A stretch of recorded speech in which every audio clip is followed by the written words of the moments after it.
Hey guys, it's me again. Just wanted to come back in and share another little nugget that I've been thinking about.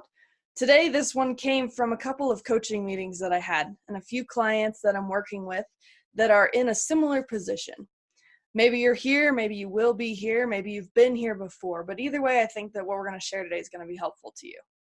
The position I'm talking about is the one where you're in a job, and you don't really love it, you got a lot of things that kind of annoy you about it, but you're not really sure you want to leave yet. Now, as you know, a lot of times I work with people that are in a transition from a job that they've had to a job that they want. But sometimes I work with clients and the best thing for them to do is to make the job that they have better. What can you do? There's a lot of things. You can negotiate, you can work with different people, you can just get a fresh perspective on things. And I think that's where we're going to start today. So as you know, a lot of the things that we do in life don't have to do with reinventing the wheel or something completely revolutionary. And that's my disclaimer up front, is that basically today we're going to just reimagine and redesign the idea of a pros and cons list. So on the pros side, we're going to call that make me, and on the cons, we're going to call it break me. This is just a different way to frame it and a different way for you to personalize the situation that you might find yourself in. So before you start thinking of your job and all of the people that you'd like to put in your break me list, I want you to take a minute, close your eyes, and imagine that you're just walking into a blank slate. You walk into a room and somebody hands you a clipboard and says, I'd like you to design your perfect job. I'd like you to design the job that's going to be everything you need it to be and not the things you don't want. So just start listing it in the make me list. This isn't the job you have. It's not even necessarily the job you might want. It's just a job. If you had the privilege of designing your perfect job, what would it be? Things in the make me list could be, I want an hour and a half for lunch so that I can take a run. Or I want to be able to take off when my kid goes to the doctor. Or I'd like to come in at 9 instead of 8. Whatever it is, maybe it's setting your own hours entirely. Kind of begin to plot that out.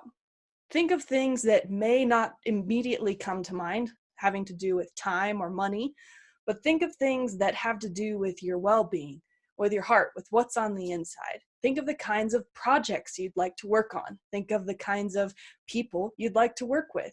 Begin to just shoot the stars. All right, now over to the other side. An easy way to begin this would just be to say, oh, well, if I want to, only work 7 hours a day, then break me is working more than 7 hours a day. But you're better than that, you're stronger than that, and I know it. So stop thinking about everything as being exactly the same and start thinking what would actually come as a detriment? Like what would actually register in your heart as that was really difficult to get through? And if I have to do that again every day, I probably won't make it. Having to drive 2 hours to work every day, never being able to take time off, having to ignore when your wife calls and put the phone down because you're not allowed to look at your phone at work. What are things that if you began to see that as a part of your everyday reality, you would feel disconnected from your real life?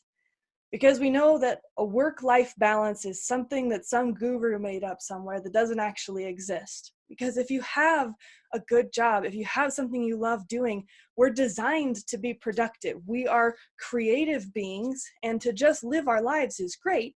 We also want to feel like we're accomplishing something. And a lot of times work is the easiest way to check that box. So a work-life balance shouldn't be two opposing factors that one has to give for the other to take. They should be something that coexist in harmony. So this exercise is about finding the things that will take away the harmony between your work life and your life, or your love life, or your life away from the office building. So begin to look at things that take away from that or add to that. Maybe think of things when you get home and you share, how'd your day go, honey? Think about the things that you would typically say. Oh, this was great and this was great. And again, I had to deal with this person or this person. So now the next step is the fun part.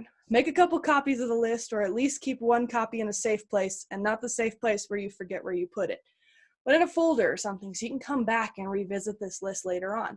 Make a fresh copy of it, pull it out, and take a look at it. Take a look at your current job, where you are now, and begin to highlight the things that you identify in each one.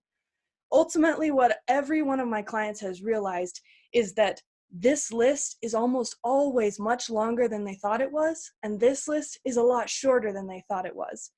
Because oftentimes we get so focused on this list, it overinflates itself and it presents itself as kind of the big hairy monster in our life, when really we have an amazing job. And sometimes rediscovering that and being grateful for that can change your perspective and therefore can change everything about your everyday job. So just take a minute, and then after that, if you want to do a bonus exercise after the gratefulness exercise, you can always step back and figure out ways that you can begin to negotiate on this list, because everything you do in your life is going to be a negotiation. So when you go to work every day, pull out your list and take a look and see which one of these you might like to increase and which one of these you might want to decrease. So maybe there are things on your desire list that you realize, according to your company culture, would not be too difficult to ask for. Maybe asking for an extra 10 minutes on lunch is a step towards that. Maybe over here, this thing you'd like to decrease is, hey, that project is actually really not in my wheelhouse. I'd love to take on this project. Can so-and-so take on this project because they're really excellent at the skills needed here? And you can begin to take ownership and take a real role in crafting the job that you really want.